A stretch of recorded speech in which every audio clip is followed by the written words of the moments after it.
Hello guys, in today's English speaking video, we are going to discuss one English story. By that story, you can learn most of the things. So, let's start. English speaking story. One day, my girlfriend came to my house. एक दिवस माझी girlfriend, माझी मैत्रीण माझ्या घरी आली. Simple past tense. We have used simple past tense here. माझ्या घरी आली. She came inside. ती घरामध्ये आली. She came inside. She sat on the couch. She sat on the couch. ती सोफ्यावर बसली. काउच म्हणजे sofa. She sat on the couch. Next, she suddenly light went off. अचानक लाईट गेली. लाईन गेली. सडनली अचानक लाईट वेंट ऑफ. लाईट गेली. Next, I lit the candle. As light went off I lit the candle. मी मेणबत्ती पेटवली. I lit the candle. I lit the candle. Then she saw cockroach.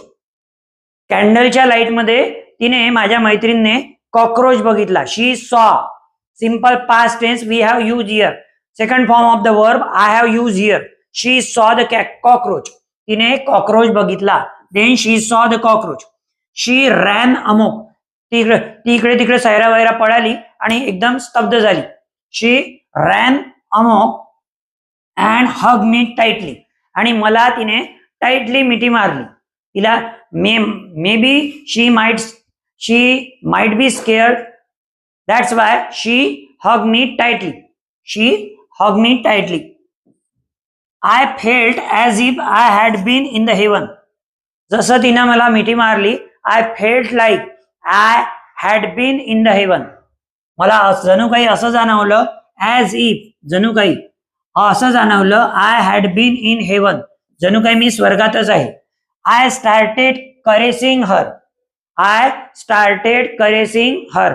मी तिला मायेने, प्रेमाने काय केलं? सहलाना. करेसिंग म्हणजे सहलाना. Okay. I started caressing her. Next, I was thinking about her. मी तिच्याबद्दल विचार करत होतो.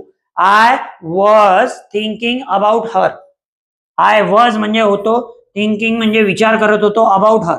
I was enjoying that moment. मी ती मुमेंट एन्जॉय करत होतो.